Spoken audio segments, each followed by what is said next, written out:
8.6's sponsored PCBWay is far and away one of the coolest in my biased and humble opinion. Designing custom PCB has never been easier. If you have an idea, PCBWay can help you implement that idea and put it to practical use. Select your sizing, material, colors, quantity, quality, all in one spot. You don't have to have a factory or to start from scratch in a garage anymore. Get your idea out of your head and build something to use. Check out the link down below to get started. Hey guys, what's up? It's Matt with 8.6. I recently asked my giveaway winners for a random input. What would you like to see? Most of them had mentioned monitors. Alrighty then. A quick search for some monitors and I quickly learned there's a handful of companies I have no real experience with. I made a random pick, put it in the cart, and bought it. Hoped for the best, really. Here we are with Innocn's monitor, and I don't know how to say Innocn, that's my best educated guess on it. It's maybe INNOCN, I don't know. Innocn's what I'm going with. I'll start this by saying it's been a pretty stellar experience and I am pleased with my reckless impulsivity for once. Let's dive in and take a look beneath the surface though. I snagged the Innocn 27G1R, that's the variant of the 27-inch model that I have is the G1R. I got it rather recklessly because I wanted to just go with that completely unknown to me experience. It's a relatively apt but a little bit dim of a monitor that can get away with being a bit dim. It's only about 250-ish nits in brightness because it's a VA panel. VA panels do a lot of the work of seeming brighter than they are, and in my experience with VA panels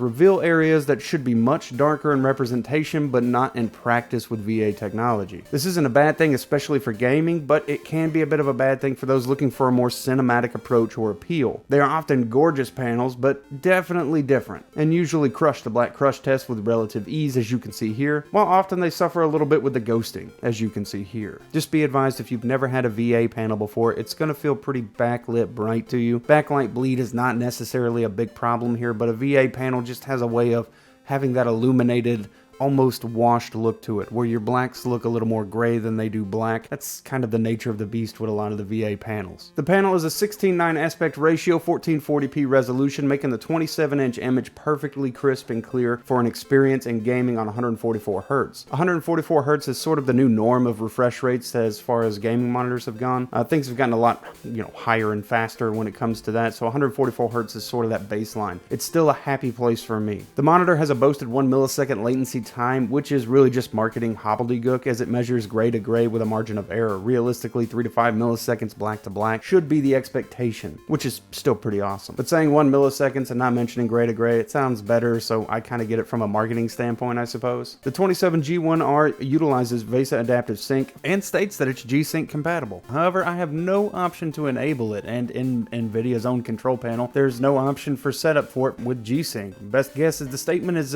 based on Adaptive Sync that may still work with pre-10 series cards for G-Sync, but I'm unsure about this. A further check on the master list that NVIDIA provides for G-Sync capable monitors that are actually, by them, G-Sync monitors, it's not on that list either. The stand is sleek, balanced, and weighted. It's very minimalistic. It's 2 pieces of metal, essentially, that you put together. The monitor can latch onto the back for a quick release, and it can pop right back off. While it's on the stand, you get a 5 to 15 degree tilt, but no lift or rotation. I do want to make a special note here about the mounting screws on the back. The VESA mount compatibility is 75 millimeters, not the more common 100 millimeters you might already have something for. This might be important for you to know prior to configuring your mounted setup. Connections are very straightforward. DC for power, 1 HDMI 2.0, 2 HDMIs 1.4, 1 DisplayPort 1.2, and audio out. I'd recommend using HDMI 2.0 or the DisplayPort as your primary sources, and I'll just always pretty much recommend that. If you have the better option, use it. The bottom left and right LED aesthetics can be disabled, and the back glow on the back of the monitor also can be disabled if you don't like this using the monitor's GUI. The GUI is fairly straightforward and easy to navigate to make adjustments to your monitor. It's all done and controlled by a small directional button in the rear right, so big points for that because I like something like that a lot more than a bunch of buttons to try to figure out what the symbols mean and pick and guess. I, for one, hate ever having to navigate any monitor menu. Once I have my settings chosen, I'll likely never open it again. A lot of the preset settings in there, like FPS and game, they all look very much the same to me. So if you're going to do some micro adjustments, there's some things you can do, but I feel like you're limited on the user control aspect of it. Once you have your settings set though, you're probably going to be like me, close it and never bother with it again. In my opinion, whether you're console gaming or PC gaming, I feel this is a pretty solid contender and it will serve you pretty well.